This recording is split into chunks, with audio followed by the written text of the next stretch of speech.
I've spent the last several years remodeling my home into a techie's dream, with gaming PCs, 10 gig networking, and screens everywhere. And it's kind of awesome, but there is one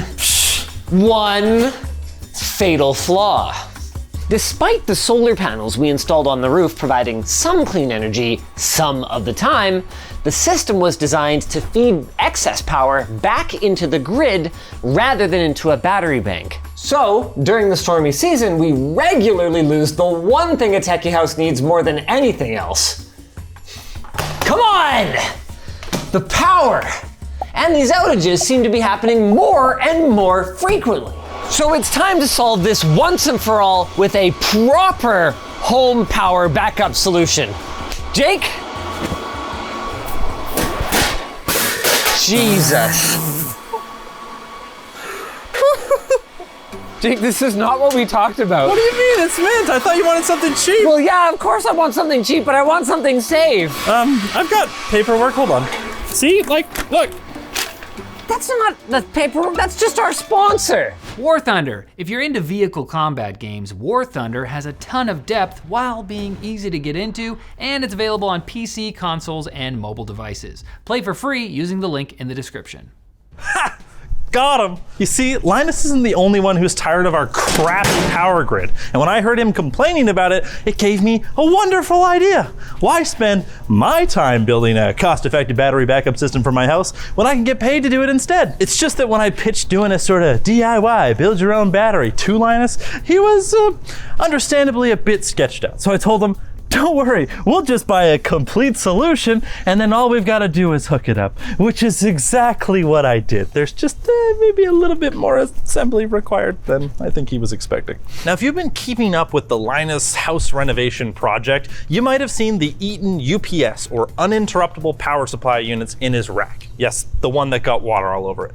That box is basically a fancy battery that sits in between his networking, smart home control, everything in his server rack, and as the name implies, provides uninterrupted power to it in the event of an outage. The problem is, they're just only really designed to run for like a couple minutes, just enough time to save your work and shut down, or in a larger scale setup like a data center, enough time for a generator to start up and fill in for the grid. Not nearly enough for a several hour long outage. And while we could extend it with extra Eaton battery packs at a retail price of $1,500 US per piece, even $6,000 later, we'd still only have a few hours. Now, other setups like the Jackery I kind of hinted at earlier could power the whole house, but with 10 kilowatt hours costing $6,000 US as well, DIY it is, starting with the batteries. Now, in a normal whole house setup, in this day and age, you would usually go with LFP or lithium iron phosphate batteries. They're much more affordable than the solutions I just mentioned per kilowatt hour, but more importantly, they're less explosive and have longer usable life than the batteries we're gonna be using today. Specifically, these 4 battery modules we picked up from a scrapped Tesla Model S battery. They were $250 a pack, and that is really freaking cheap. And since I'm not exactly sure how Linus is gonna feel about all this, these were a solid way to start a bit smaller, not to mention that these packs have a built-in balance and sensor board, which helps with the safety factor, and we'll talk a bit more about that later. Because the 400 odd cells in this pack are primarily wired in parallel, which adds capacity rather in series, which adds up the voltage, each pack is only around 24 volts, but we need 48. So we're gonna take each pair, and wire them together in series, which will give us the exact same 48 volts. So why don't we start with that? This specifically is 4 gauge. Now, the gauge of the wire, which is how thick it is and how much power it can handle, is really important, but we're not gonna get into that just yet. We'll talk about that in a little bit. But what is important is how you terminate it. They're actually Molex brand. Yes, that Molex, but no, not that connector. These connectors are much, much beefier, so much so that you can't put this on this cable without a special tool, because even if you had a big pair of pliers, the odds that you're going to be able to put enough force on this to actually get a good connection, very unlikely. So instead, we're going to use this, which is a hydraulic crimper. We picked this up on Amazon for about 100 bucks, and if you look at it closely, as I pump the lever, once it gets tight, it's exerting a ton of force on that connector. See? That is not going anywhere. So if we grab our lovely Fluke 117 multimeter here and measure a single pack, we've got 23.4 volts. And then if I go to measure the whole pack from negative to positive, 46. You can even see our meter is in DC mode. Batteries are DC, and that means basically that one side is positive and one side is negative, and the electricity flows one way. You can see if I flip these around and put the positive lead on the negative side and vice versa, we get negative voltage now. The power in your house, however, is completely different. It's AC, or alternating current, and if you were able to check, negative versus positive on that, please don't try. You would see that the hot wire actually switches between negative and positive 60 times a second, at least in North America. You can't just like hook one of these batteries straight up to the wall. Please do not try that. Instead, you need something called an inverter.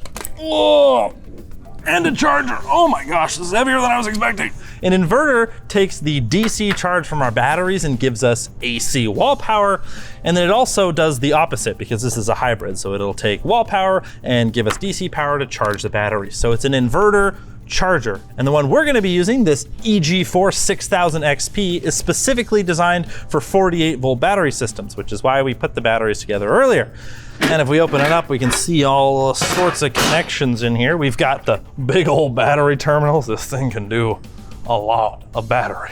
We've got load, which is what you connect anything downstream that you want battery backed up. We've got grid, which is the incoming power, so we can charge the batteries with that. It can pass it through when we're not on battery. We've got gen, which is for a generator, which Linus doesn't have, but all of the units kind of in this price point seem to have that, so bonus feature, huh?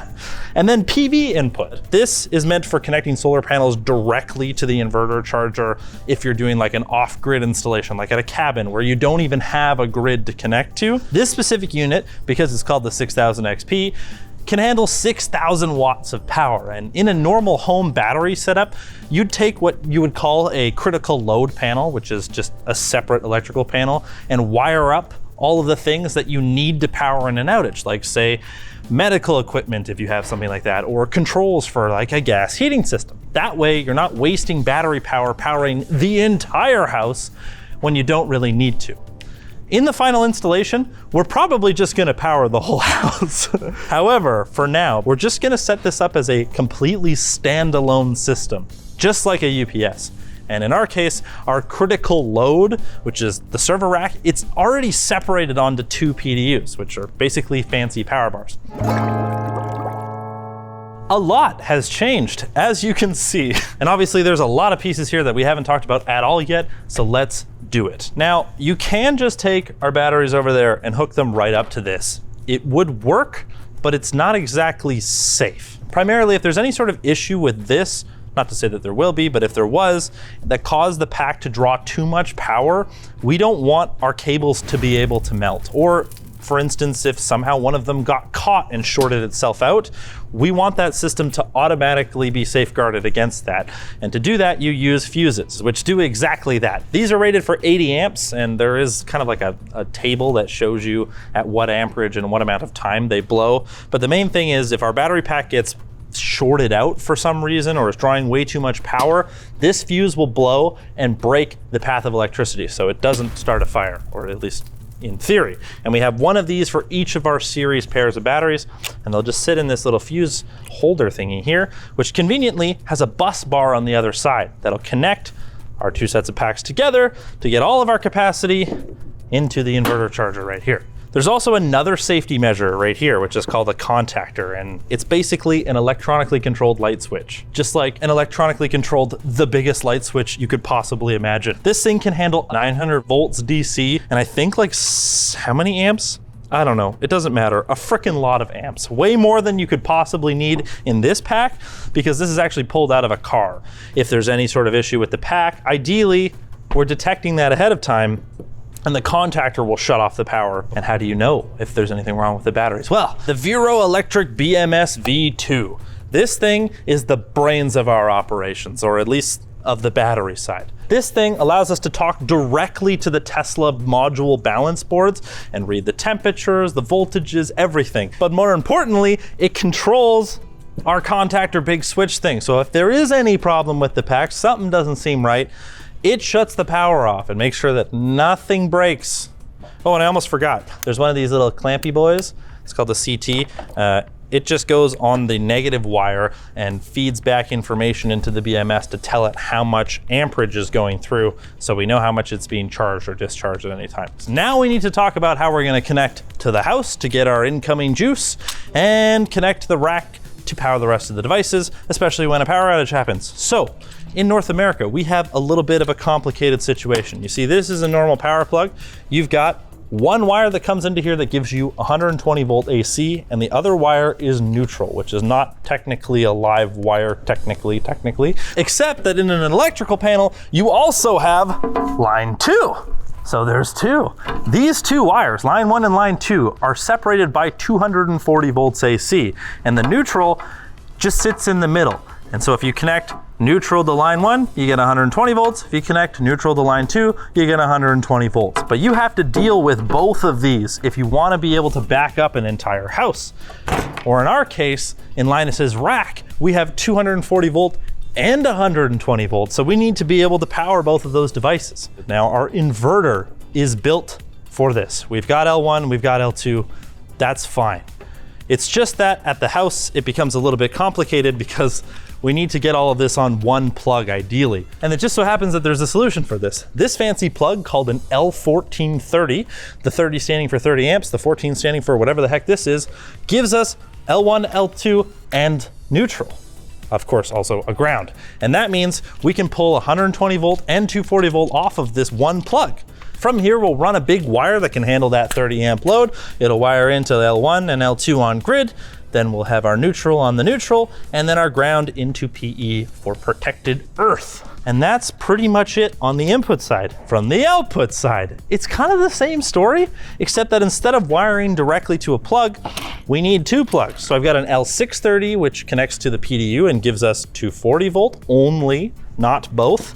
And then we've just got a normal receptacle, which will be our normal 120 volt. Huzzah! With a little movie magic, now we're in Linus's basement.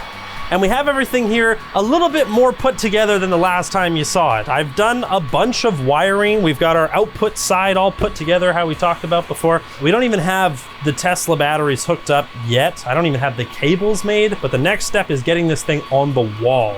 I guess it has to go right here. This is pretty much the only option. And Linus isn't home right now. He's in Asia on vacation, which means I get to put it wherever the I want. Now, before we do anything funky like getting this wired up to the house, I'm gonna hook this up with a different battery than our Tesla packs. Specifically, this one also made by the company that makes the inverter, EG4. Now, if you're looking for a more, oh my God, off-the-shelf solution, this is something you can look for.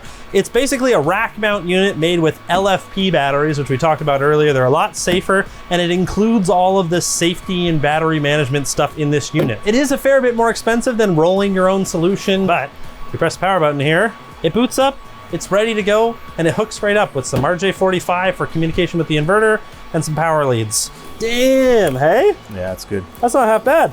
Perfect. Let's slide this in the corner, measure some cables, and then we'll reuse them for our temporary battery and save these for Linus. And when you're hooking up a battery system like this, it's very important that you get wire that is thick enough to handle the amperage and the amount of energy that you're passing through it. And this 6,000-ish watt inverter means at 48 volts, peak load, 125 amps. That's a lot of freaking amps, man. And since we have 2 packs kind of that are being put together, we divide that by 2. That means an individual pack could be pulling anywhere upwards of 62 amps. And if we look at our handy ampacity chart, which tells us what wire gauge you need for a given amperage, we'll say 62 amps, so we'll go 70 is 6 gauge. And this is 4 gauge, so we're good to go. The 4 gauge should be able to handle up to 100 amps, so this is lots. About that much right into our fuse.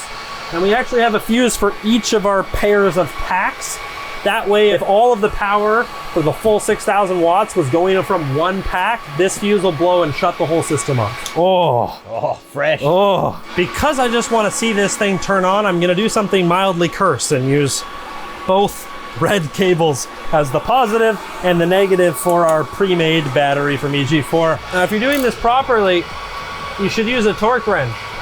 I'm just going with Guten tight. If we flip this on,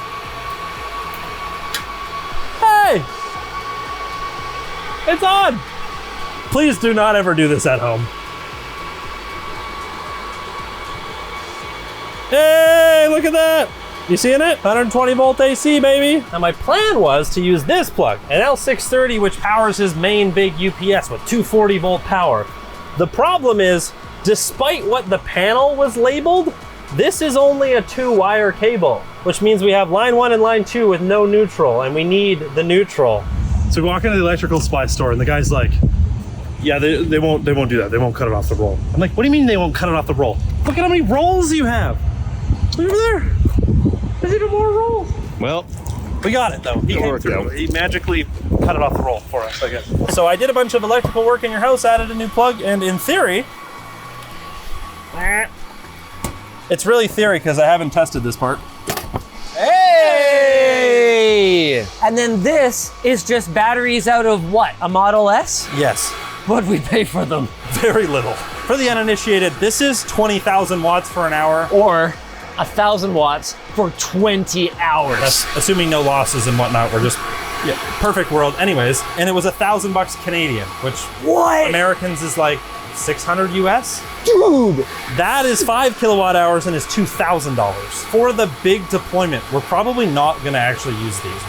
We will use LFP batteries, but we'll build our own pack, basically. I don't know too much about the battery packs in older Model S's. I know Sure. these are 18650s, Yeah. and there's a freaking lot of I them. think there's 444 in each of these. And then how many packs would be in a full car? I believe there's 16 modules in a whole battery pack in a Model S. You notice how these are exactly the same length? Yes. Very important when you're building a battery pack that you have equal lengths between all of your different cells, because you don't want to be charging them ever so slightly different. Is this off here for a reason? It can just go anywhere on there, Just right? put them here. So I could also just put it here? What happened to the nut? What am I doing? I'm drunk. You are drunk. What? Look at this. Oh my God, I put that one on backwards. You are so drunk. I mean, it would still work. Now, we plug in the BMS. Yeah, that has a mount. Look how mounted that is. Ah, mint. We can see our batteries are 27 degrees, 46.7 volts, and a 62% state of charge. I actually hadn't tested this contactor yet. If we were to go like this, you hear that? Yeah. That was the Clicked. contactor. What's one of these worth? I think this is about $2,000 Canadian. It's about $1,500 US. That's not bad.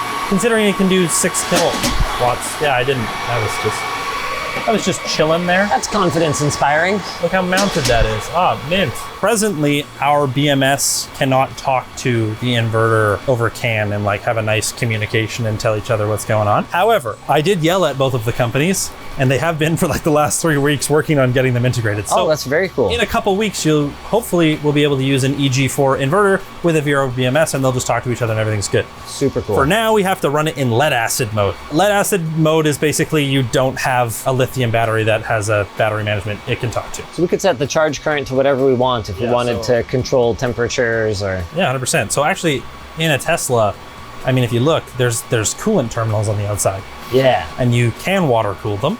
And realistically, if you're doing an EV conversion, you really would want to water cool them. But we could hook it up to the pool. Yeah, you could. We're pulling from the grid, charging 2,900 watts, and then we are consuming 2,000 watts all at the same time. Let's just try it. Okay, so we're just gonna unplug the wall. Okay, I heard a beep. Oh, everything's bad. It's that? Just kidding. Oh, come on. 46 amps, 48, 45. She goes. That's simple. Let's go. In conclusion, this is kinda awesome. Not that crazy, right? Now all we need to do is 10x it. Yeah, a 200 kilowatt hour battery would be freaking sick. But where do we put it? I'm thinking this goes, Yeah. and we basically just build a giant battery wall. Like I could put this bench on wheels, put it over here in front of all this stuff, and then if I ever need to access this, I just wheel it away. Yeah, or I could just not do this in here, and I could just use my garage like a normal person. Or this could just sit in front of the batteries. Or we could just segue to our sponsor.